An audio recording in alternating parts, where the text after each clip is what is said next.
Welcome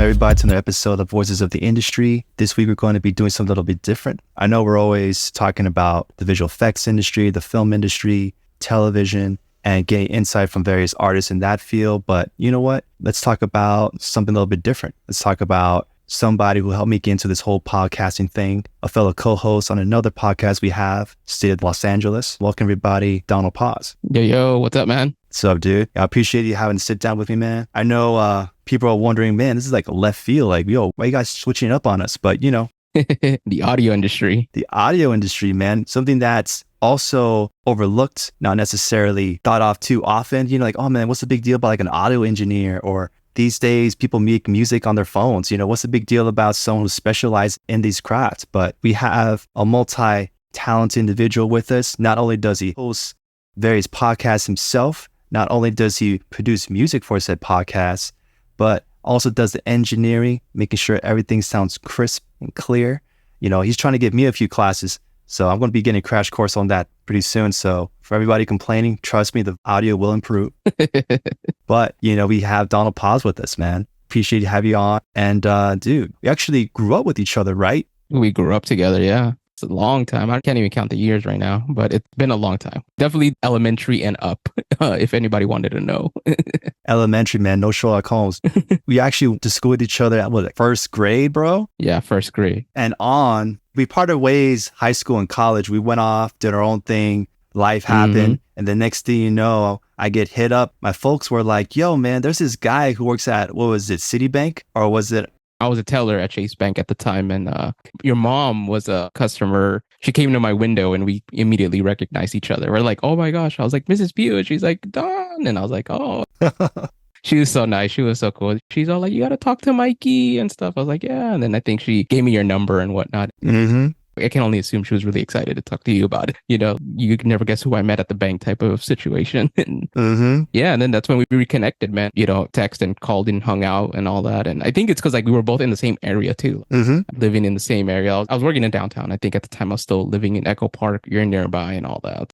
Yeah, location, people. It matters, man. Yeah. And it was wild because it's not even that we were friends from back in the day either. You know, we had our own friend groups. We did our own thing. And later on, we just meet up. You know, we're both quiet guys and kept to ourselves quite a bit, which is why they'll be like, man, what are those guys up to, man? It's so interesting to be around quiet people. You know, they're always trying to figure out what's going on in your head. When in reality, man, we're just like, I don't know, like lip syncing and bumping either Eminem or something else in our heads, you know, so maybe some Wu-Tang. Yeah. Just in case you don't know, we're hip hop heads. So that might happen here and there. I think that was one of the unique things about how we came up in the school that we came up to as well, where literally a lot of our classmates, we were all together in the same room for what is like 6 hours or 8 hours or whatever, like a day job. We were doing that as we were moving up. I mean, even though to your point, a lot of people weren't as close as others, I honestly feel like if we bump into anybody, I think we would always be like, hey, we would understand. Because I think there's something about being in that room for so long, for those hours on all the different subjects that we learned in school. I think there's like that bond in a way of camaraderie there. Even though there was people that you just never really talked to, or you kind of like knew them from there or whatever, like there's a level of respect that you see. And I think you and I, if we bumped into them now in person or wherever, we would be like, hey, how you been? It's kind of like a really, really old friend and then kind of like an old acquaintance, I should say. Yeah, man, we're always bumping into people's like moms and stuff who still live in the area. Yeah. And we're like, oh, how's so-and-so doing? Like, oh, you know, they're traveling the world. They're a doctor, they're a lawyer, they're doing big things. Yeah. And, you know, they come to visit here and there. And it's dope having that kind of connection with family and like, well, like friends and classmates. Yeah. And the parents and having that kind of, I know we're going to dive into that in a bit. Yeah. About what it's like growing up in private schools and having those kind of close, intimate relationships and dynamics where the parents really cared about their kids and their upbringing. But I want to touch upon the fact that, like I said, if we went off, we both happened to kind of get involved in the arts. Yeah. That was kind of unexpected. I mean, people always see me doodling and drawing off in the corner. Yeah, that was you, man. Yeah. Yeah, they thought they just gonna do like some animations, probably want to work at Disney or whatever. But you know, I'm dodging the mouse as much as I can. I got my reasons. But yeah, man, we're aware that you were working at Chase Bank, but that was a side hustle. That wasn't really your passion. That was just to pay the bills. Yeah, go back a little bit to your point when we said like we were hip hop heads. I grew up similar to you, listening to a lot of rap music. That was a big part of growing up for me. It's crazy because I remember my dad every morning taking me to school and we'd be listening to like Big Boy in the morning on Power 106. Power 106 was like a huge influence on me. You know, it was pretty much the entryway to hip hop. Growing up, I liked the music, and then you do school, right? You do middle school, you do high school, you know, and then eventually you have to do college. And I don't know, like, I guess academics were just never really 100% my thing. So I just kind of went through the motions of it. But when I got into college, I started making beats. This kind of ties back to our other friend Billy, who was on our other podcast, State of LA. And I know he was writing raps at the time. And we had a couple friends that were also writing raps at the time. And I think that's really when I started getting into making beats, because I was really that drawn into writing raps. I feel like I could do it, but it's not something that I really wanted to do. I just like making music and kind of being in the background. That was me. I really loved it though. That's my thing. Like I really, really loved doing that. And I don't know what it was, but like 18, 19 years old, 20 years old happen, you know, you're kind of just getting older and then you're realizing, man, like I got this bug where I just want to be in a studio all day and make beats and work with artists and kind of live that life of a musician. And that's how it happened, man. The thing about the music industry is that it's really tough. Not a lot of people can make it their full-time thing in terms of the 2-week paycheck we're used to in corporate America and all that. Like it's really hard to do that in music. And at the time, there was no social media. You know, we grew up on MySpace. No one knew how to monetize it the way people know how to do it now with like YouTube and Instagram and all that. You know, you still got to pay your bills. And the thing is, like, I still was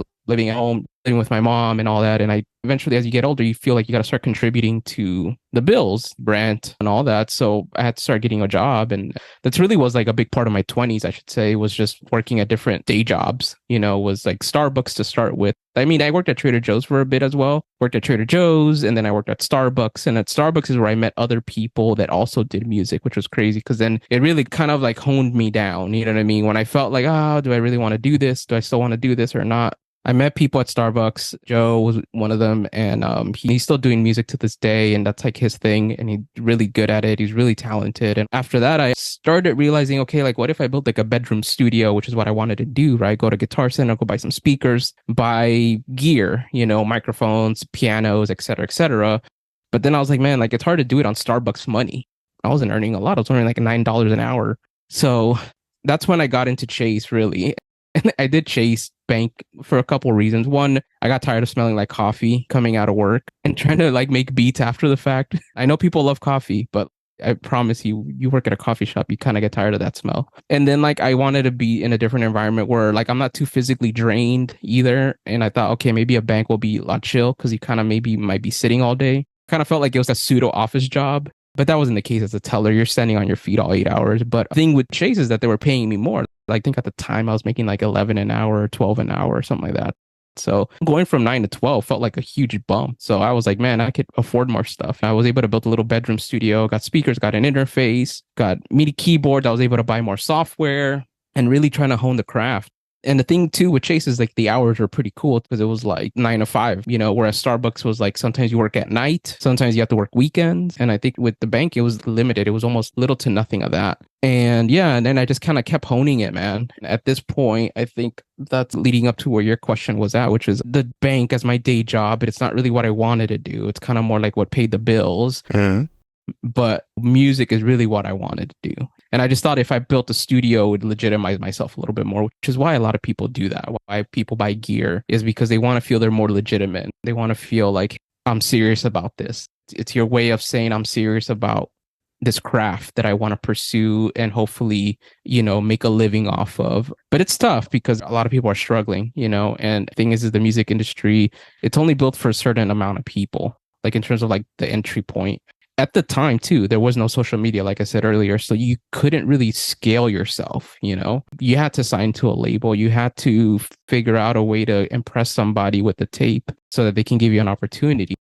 Now it's not the case. Now, like someone can blow up on social media without any sort of record label at all, and they can just do it themselves and whatnot. And that's the new thing now. So it's just crazy because like that was the dream, was to work at a big studio at some point and just be like, man, one day I'm not gonna be making beats in this bedroom, but I'm gonna be in a big studio with a big console and a dope sound system, and Dr. Dre's gonna be there and do a lot of crazy stuff and all this stuff. But it's really tough to do it. I think it's doable, but you have to really, really, really like sacrifice a lot of yourself, I think, in order to do that. And I think that's the one thing that's kind of different from the audio industry, or the music industry, I should say, than like film and TV. Whereas film and TV, I think, have a little bit more regulation. There's like pathways to getting in. There's like different studios you can apply at. Different studios have like different projects they pick up and all that. And I think in music, it's almost too free for all for there to be any sort of organization of this is the way you get in, you know. Record labels do have buildings and stuff, but a lot of it is just like admin work, you know. So Right. you can say, hey, I work at Warner, I work at Interscope Records or whatever, but you're most likely like some accountant there or something. You're not doing the creative thing. So it's really tough. But yeah, that's kind of where it's at. Yeah, that was my music journey. And I think now where I'm at, I feel more financially stable than I was back then in my 20s. So I feel like the music, I really love doing it, but I don't feel that pressure anymore to have to do it. Now I feel like I do it on my own terms and stuff because I do have other audio work that facilitates a huge lesson that I learned through my 30s and my lifestyle. And I think that's been something that I've been very, very thankful for, which was kind of me being a little bit more open, especially because a lot of this stuff happened when I turned 30 years old, was when I was like, what if I do other type of work in the audio space that is not music? And that's what led me to radio. Oh, there we go.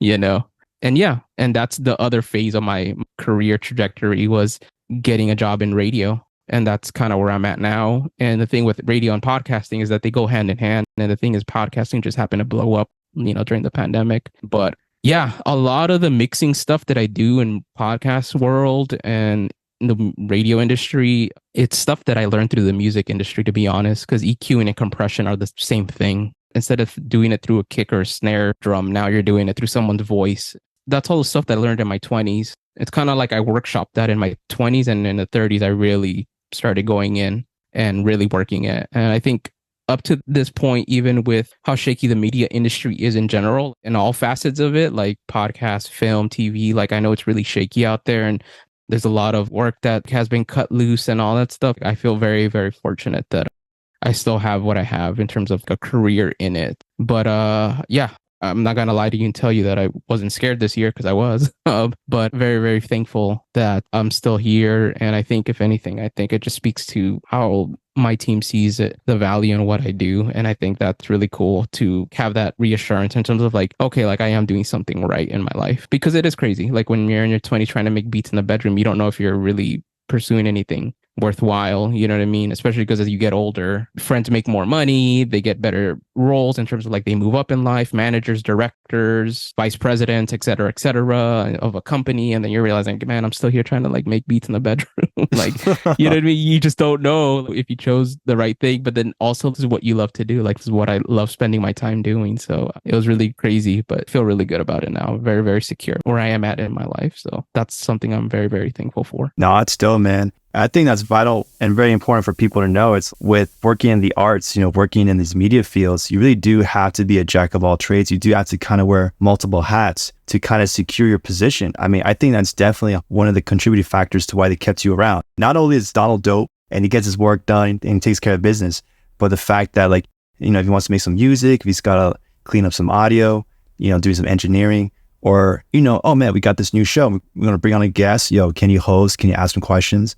And you can hop on it and various assets at the station you work at. No, exactly. Yeah, it's a lot of that, man. Like, people, sometimes they just need you to help them record some lines of something. And I've always made myself available for that. I think that's one of the things that I've learned, is never feel like you're above anything, you know, because it's like at the end of the day, all you're doing is you're helping people get their projects done. Sometimes they just need you to help them hit record. Sometimes they actually need you to help them finish it up and clean it all up for them and have it finalized. So it's been cool. But yeah, to your point, like if I haven't had opened my mind to radio, I'd be in this position. I think I'd still try to figure out the whole beat making thing. And I don't know where I'd be.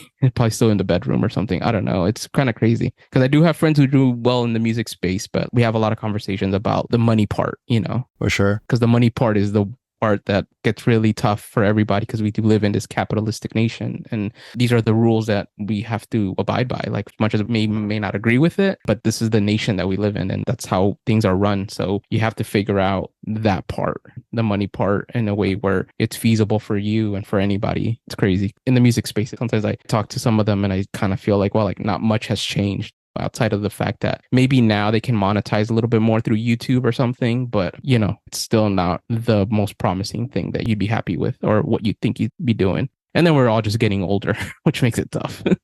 For sure, man. Sometimes it does feel like certain things are like a young man's game where you could put in the hours, you can deal with the stress, you can deal with the uncertainty because you know you can still pick yourself back up and try to figure something out. And as you get older, you know, we get a little certain ways, man. Sometimes, you know, it's slow to adapt to new tech, new software, new techniques, new ways of doing things. Yeah. But at the same time, it's like either evolve or die. That's true. There's a reason why some of these sayings exist because it's like a harsh reality. But at the same time, I respect the fact that you mentioned the notion of being humble. Because sometimes I would get big headed if I'm getting too many compliments because people always wonder like, yo, Mike, like, why are you always hard on yourself? Why do you not like having compliments? Like people patting you on the back and stuff sometimes. Yeah. And I'm like, cause one, it easily gets to my head. You know, I feel like it's super easy to stroke my ego and for me to lose sight of things and me to get sloppy, me to get careless. It's like, I want to stay sharp. I want to keep pushing myself and never accepting mediocrity or like, that's good enough. You know, I think there should always be, I feel like perfection and certain bars you have in life should always be that unattainable goal. That way you keep pushing for it. Otherwise, if you feel like that's good enough, then it's like, bro, then what? You know, there's nothing else to really kind of drive and motivate you and make you feel like you have a purpose and a presence. And I think with some of these things, you know, like you mentioned, people struggling to find work sometimes, a lot of people are forced to face themselves in the mirror and ask themselves, is this still what I want to do? You know, I know you and I were chatting back and forth about it all year long. Yeah. About having that difficulty of keeping that passion alive and that drive and reassuring ourselves like, no, man, this is what I want to do. But staying within that space, it may look like something different. It's not going to be like the same thing as it was before. And you gotta, you know, sometimes it's scary. Sometimes it's very intimidating. But when you got us having each other's backs and other people, you see them hustling and trying to make it work. It's like, man, I'm going to do the same thing. I'm going to figure it out. And we're going to try and make things happen. That's the thing, man. It's one of those things where I think we start whatever the craft that you want to do is in the arts. Like you kind of have an idea of this is what you see yourself doing, but it just sucks because like then the industry gets involved and then you start to see politics play and then you're just like, oh man. And then that's like a whole other thing. You know, because sometimes it kind of ruins it a little bit. And then you have to figure out how to not take things personal, you know, and like the critiques and all that. In the music industry, I've seen buddies who have a struggle with getting co-production credits because sometimes someone else gets in and they get more of a percentage based on their status, and that discourages them from ever having to pitch any more ideas to them and all that stuff. You have to like kind of know how to play with all that and be okay with all that. And then it's tough because sometimes you're working with artists who are doing pretty well for themselves. They tour and everything, and then you feel like you want to just kind of be cool with them, but then you have to understand if their team is cool or not. And maybe there's one person who isn't cool on the team that's like the bad apple, but like they don't even see it, you know. And then you have to kind of like know if you want to play along with it or not, and just kind of make those kind of calls. And I think that's part of the whole too wild west in the music industry, which is not good. And I've seen some of that stuff play out in the podcast space too. Yeah, I don't know if you know like a bit of the history of it. I mean, I don't think I know the full history of podcasting, but I remember when I first heard a podcast was more like kind of TED Talks were like the thing that I knew. And then I kind of felt like, okay, like this is like a thing that people do to kind of learn more about things in life, very educational, very high IQ and all that, right? And I think that's kind of what it was in terms of the type of shows and the type of things that were being done were like smart conversations and all that. And then I think for the most part, the idea of the podcast was that you'd start a show, and then hopefully that show does well enough in numbers that a radio station, most likely a public radio station, will pick up the show and say, hey, we're going to air your podcast on our radio network. And then that's how you got on. And now you went from this thing that you did in your bedroom talking to people to like now all of a sudden it's like you're still doing it in your bedroom, but now you're not having to ask people to follow it or subscribe to it, but now people are hearing it on the radio on all these different NPR stations. And I feel like that's what it was. And then somewhere like in like 2016 or 2014, whenever Serial came out, that's when it flipped into this like, oh, now we want to listen to this on the feed. And that blew up. And then like couple years later, before the pandemic and everything started, Joe Rogan takes off, and now all of a sudden everybody wants to do the Joe Rogan thing, and people think, oh, well, he hangs out with people and talks to them, so I could do that too. And then I think that's what ended up kind of warping what the podcast was, from this thing that was kind of like a sandbox that served as a launching pad for your show to be, you know, nationally syndicated around radio, to now this is no longer needing radio because it's bigger than the radio. And Joe Rogan was part of the proof of that. I think that's kind of what happened. And I know there's other shows like WTF Mark Maron. And then obviously, I think during the pandemic is when like the hip hop culture started getting in on it, right? And now we have Drink Champs and we have Joe Budden podcast. And all of a sudden, that's kind of what it is. And it's crazy because some of the deals with sponsors and stuff on it, it's kind of similar to the music industry where it's like, oh, who owns what percentage owns of this? And, you know, who the distributor owns what percentage and all this stuff. And then you kind of have to know how to play along with it and whatnot. I know for sure, like I get paid for what I do with mixing episodes, but I do understand that like maybe the network or the host make more than what I get paid because they get a percentage of the ad revenue and all that. It's like I don't have any ownership in anything that I do there. So I kind of just have to take the pay that I agree to. And I think that's kind of the stuff that you see in the music industry where you do certain things and it's like a fee and then you get paid the fee because that's your fee, but then you won't get any percentage or any sort of royalties or anything like that. That would accumulate to more, even though you feel like, well, this is crazy because if this was a TV show, I'd be getting residuals here, you know? So sometimes that's kind of how it is in that space. And I think that's one of those things where it's kind of always funny to see how it happens. But I don't know. I think like that's the thing. Like you don't ever think of that until you're in it. When you get started, you're just thinking about like the hopefulness of how cool it would be to be doing this 24/7.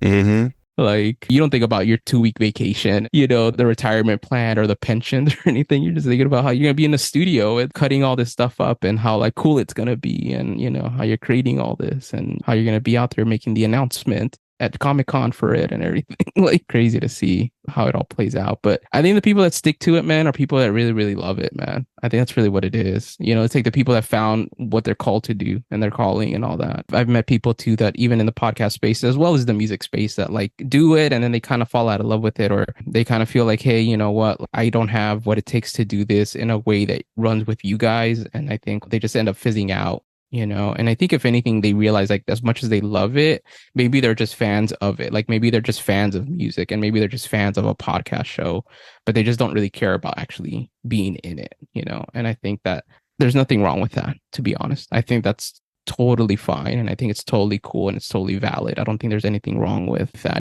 And even I've told myself that sometimes maybe I won't make beats because I'm just a fan of the rap music. And I think a lot of it is just because like I'm more financially stable now. So I don't feel like I need to prove my worth or anything like that. So it's pretty crazy. Kind of crazy how you go through the ebbs and flows of it as a creative person in this whole thing of music. I mean, when I talk to you, bro, and we go in on like some movie stuff, I'm always like, man, that's cool, but I would never want to be in post-production for a film or anything. Like I'm very okay just wanting to go watch the film. Like, you know what I mean? That's me, man. I went to go see Deadpool, Wolverine. That's my thing. I love that there's other people that are really into like the geekiness of how these films are made and what programs and how they shot this and how they did this. And I'm like, man, that's crazy. I like some of it too. It's like, man, I would not want to be in that studio, like cutting up that edit. I don't want to see those notes that I have to work through or anything like that, you know? So yeah, that's how I feel about the game industry. And I'm going to be reaching out to a few people who work in that field, homies I went to school with. And yeah, man, I'm the same way. I even had like a game chat, bro, where there'll be guys going off. I'm like, man, I don't understand microtransactions. I don't understand why things get delayed. I don't understand these budgets. Yeah. Why things are so expensive. And I'm like, bro, man, the business side of things, which I just want to touch on just briefly of what goes into stuff. It just reminds me of when Dr. Dre would always talk about giving people advice. which I'll ask you about in a bit. And that's something he would always touch upon is know the business side of things, not just the music side of stuff. And I think it's playing with it's a little bit both sides of the brain, left brain, right brain, but it's also understanding, yes, there's passion and drive. That's what keeps you doing this stuff. But to make sure that you stay employed, make sure that you don't get taken advantage of, you got to understand the business and how the money works. And there's a bunch of stories I can tell, half of which I can't mention due to NDA. But, me and my homies, we keep our eyes open when we're paying attention just to kind of understand what's going on business-wise at any given studio that we're at. But we do that to judge whether or not we're still going to be employed or not. We're looking at, did they go over budget? Are they going to make some cuts? Did they just lose a project? That's another round of cuts. Was there just too much overtime being spent? Do they not have enough overlapping projects? Because sometimes you get another project to cover the last project and you're just stacking on more work to get more money coming in. But then you also got to pay everybody out to get the work done. So it's just some crazy setups that are going on. But I observe them also out of respect too. Yeah. Just to kind of keep in mind, like you mentioned, who gets paid what, who gets owed royalties. It's all part of the business based on what's going to sell. What's selling more records is the artists and the management. They're the ones putting all the money to back the artists. If you're cleaning up the audio, if you're making a beat, unless you're a well-known producer like Timbaland, then that's going to sell records. Because, I got Timbaland beat. I actually got Swiss beat. That alone sells. Sometimes they even get a feature, like DJ Premier, bro, like he gets shouted out on every record, rightfully so, my ad. Yeah. But that's something that, again, only a few people reach that upper echelon, that top 1% of artistry. But if you don't have the hundreds and thousands of people who are hungry and hustling, striving for that, you're never going to get new people entering that 1% range. Sometimes it's luck and sometimes it is that drive and passion. And that's something that people overlook. People overlook all the hard work that went into something, all the no's and doors that got slammed in their faces, and they just take the final result, right? They just look at that and said, oh, they made it. They made that happen. Yeah. But that took a lot of work and effort. That's why I like that's one description of luck. It's when preparation meets opportunity. I don't know where I got that from. And I know a lot of people hate that definition because they feel like some people just get a handout. But I do think that overlooks all the people that just really hustled, that worked their butt off, and finally somebody recognized it. And that's what it's all about. Yeah. It's all about that 1 in a million recognition. It's not about everyone giving you praise. I think that's something that maybe kids don't really process too well because they're so used to things going viral. Just they post up some random thing and everyone's now sampling it, putting it on their TikToks, and it just blows up. Mm-hmm. It's just overnight success over who knows what. Sometimes it's random, Yeah. I don't think it's that easy to pinpoint and calculate. That's what we used to pay all the record labels for. It was their job to figure out what's going to make a lot of money for them. Yeah. Yeah, that makes sense, dude. It's the business part of it. And I honestly don't have any problem with the business part of it. I know that the politics are really tough sometimes, especially when it's not in your favor, but I have no problem with the business side of it. If I had finished college, I definitely would have done business administration, which probably would have just meant I was just going to start a business.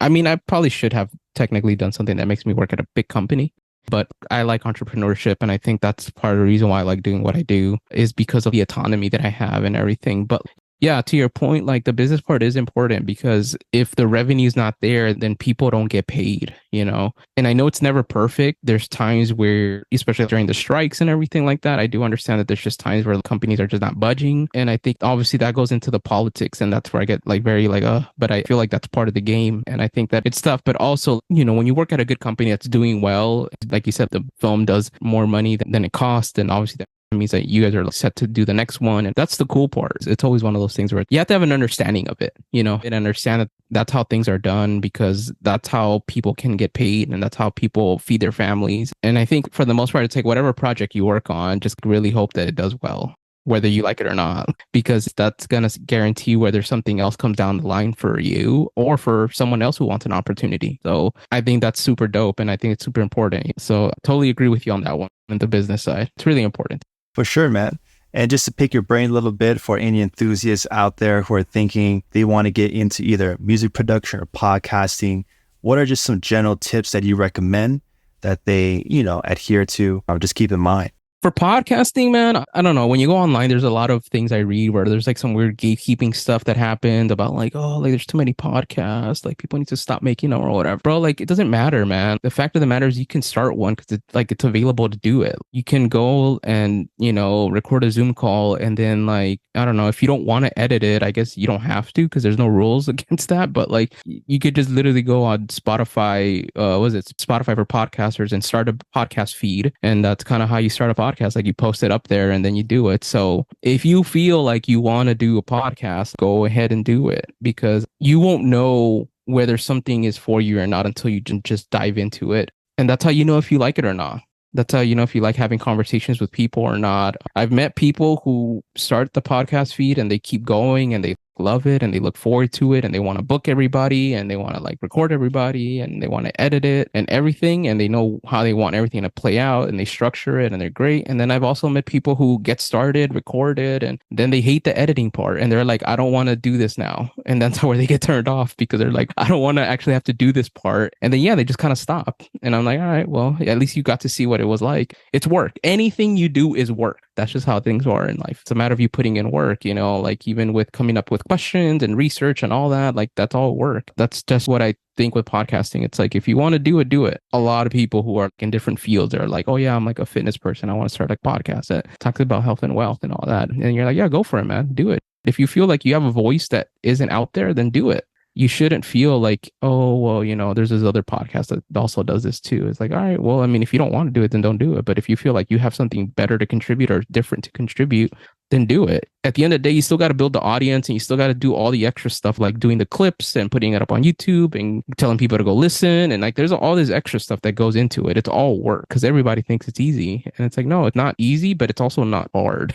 It gets easier the more you start getting a flow for it. And I think for music, my thing is like, if you want to do music in general, I think learning an instrument is really important. And I think that's one of the things that I would say to anybody is pick a guitar, pick a piano and just learn it. Especially with rap music, it's becoming more and more easy to do. People can do it on their phones. With laptops, there's so many free programs you can do music on that you don't really need to buy anything outside of your laptop. And you can get started with that. But like if you learn an instrument, I think learning music theory and all that like definitely takes you farther than the person who just buys records and chops them up and samples them and puts drums underneath. Not to say that those people don't matter because I'm one of those people. There's something different about musicality because, if you're just going to make beats, then that's all you're going to do. I have a buddy who's like a musical composer and he is doing like the whole Philharmonic type stuff, not Philharmonic in general, but he's in that field of composing, a bunch of classical people. Well, he went to Juilliard, of course. He kind of moved off from just making beats. He was making hip hop beats like me. And then now he's doing all this other stuff. And he's telling me that he wants to get into film scoring, which is what he's really good at. And even video game scoring is a new challenge that he's trying to do. So some of the stuff that he's been doing is he'll take like, I want to say he would take like a video game scene or something. And then he scores it with the music that he would put in on it and just like match the mood of what's happening in the scene. And I told him, dude, the only thing that you're missing is just a stronger network. That's all. You just need to know the right people and you're in. But he's really good at that. If you talk to him, he'll tell you. He's a music teacher too. That's like his day job. He teaches at some middle school or something like that, I believe. But he'll tell you, at the end of the day, you just got to learn music if you want to do music. It'll open you up to a lot more things. So don't limit yourself to, I'm only going to do rock or I'm going to only do rap or I'm only going to do jazz or whatever. Kind of be open to everything. I have friends who only want to do like the EDM thing and do house music and stuff. And it's all cool. But after a while, you feel like, don't you want to know more? And I think some of them do, but they just have to make that choice for themselves if they want to. And then I got a friend who composes because that's what he does. And he's like the most open out of everybody in our circle. And it's crazy because it's like, what the heck? But I learned a lot from him, and him and I have great conversations about it. And we even talk about the whole busting the myths of being the full-time music person and kind of understanding that if you have to get a job, you just have to get a job, pay the bills, and there's nothing wrong with that. Because there's a lot of that in the music industry where like a lot of people that are rappers or DJs or music producers, you know what I mean? They're all like, oh, like I don't want anyone to know that I have a job at Dairy Queen,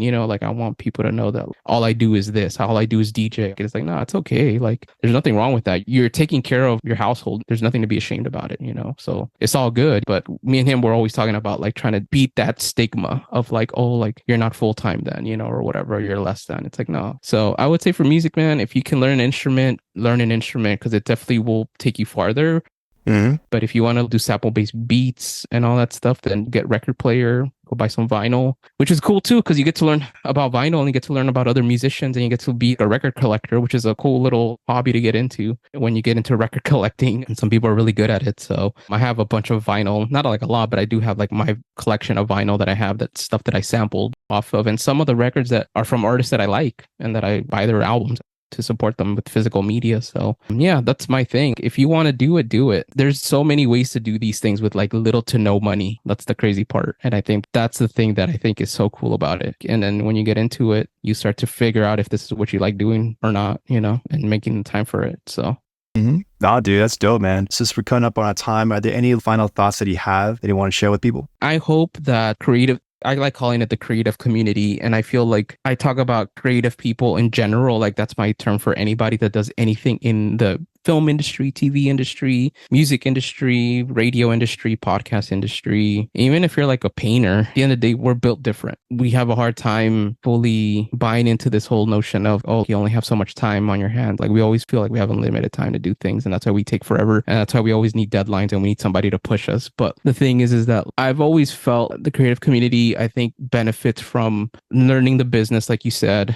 the financial part, understanding that money, it comes and goes. I know other people make other drastic changes in their lifestyle, like they either move out of LA, because I know LA is expensive now, and because people either go to New York or LA. And now people move to Atlanta because people film in Atlanta now, and now Atlanta's like a hotspot, and Vancouver's a hotspot for like filming. And I know people have to make these crazy lifestyle changes and like moving in other areas that they can afford. And I think if you have to do what you have to do, then just do it. I don't think people should be scared or feel limited because it's like, no, it's not the city. You got to do what you got to do, what's right for you. And I think that from a financial standpoint, things that I've learned over the years, especially since working at Chase Bank, was about like retirement and putting money away because we are getting older. And, you know, I'm always big on saving money, putting money away to save for like an emergency, for a down economy, something like that. And outside of a savings account, having a retirement account, you know, stuff that you're going to put away so that when you get older, it grows over time. And then you have something to land on that you can cash out to get older. Those things are important. And I think that stuff doesn't get talked about a lot enough in the creative space. And the thing is, we get money from all these places that we work in and all these projects that we're on.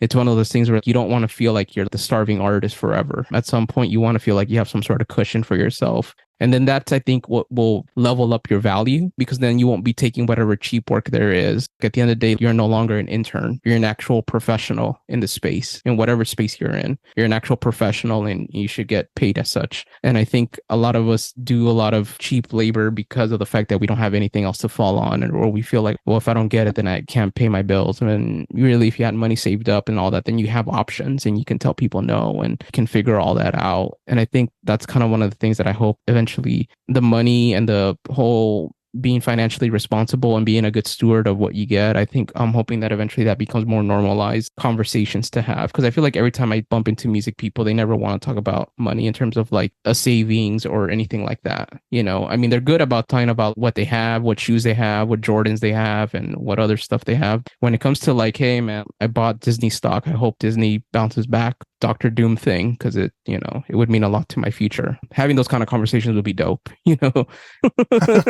Like, hope Robert Downey Jr. can make me rich since I bought like, you know, 100 shares, picked it up as soon as I heard the announcement, you know, things like that. I know, fingers crossed, man. That's definitely gonna be something we're gonna dive into later. But now, man, appreciate you having that insight and looking back on life. There's things that you wish you would have done and taken more seriously. So that's always the kind of advice I give to people, is what I would have done. You know, I know some people like to do that whole, you know, do as I do type of thing, but unfortunately, hindsight's 2020. You realize afterwards, like, oh, I could have made some better choices. Hey, you young kid, before you head down this wrong path, here's some sage advice. Yeah. And please take it with earnest. Anyone's willing to take you under their wing and help you out. Also be smart and make sure you're never taken advantage of. But yo, man, if someone's willing to help you out, definitely be free to taking that advice and just keep your eyes open, keep your mind open. And yeah, man, anybody wants to hit you up for some music production? Yeah, anybody wants to follow me or hit me up for anything, I'm at Draggabeats, Draggabeats, Draggabeats. And that's on every social platform: TikTok, Instagram, Facebook, SoundCloud, X, all of them. Basically, once I realized that was going to be the name I was going to take on as a music producer, I kind of did the whole claim, all the handles for that so that people wouldn't have to look up different names. So you can just hit me up, Draggabeats, at Draggabeats, or draggabeats@gmail.com if you want to email me. Yeah, that's kind of like where you can contact me at. So yeah. My DMs are open, so feel free to hit me up for anything. That's dope, man. Like you hear, Don's a cool dude. So if you want to hit him up for some advice, or maybe, if you check out his profile and you hear some dope music that he produces and say, yo, man, I got a great project lined up for you. Yeah, just hit him up. And if you want to hear more of Donald and I spar back and forth, going deep into topics that we'll never touch on this channel. But if you want to hear us talk about the ins and outs of what's going down in Los Angeles, be sure to check out another podcast we got going on, State of LA. And dude, I appreciate having you on, man. Always a good talk, always a good time. Thanks, man. All right, everybody. Thanks for tuning in, and be sure to check the next one.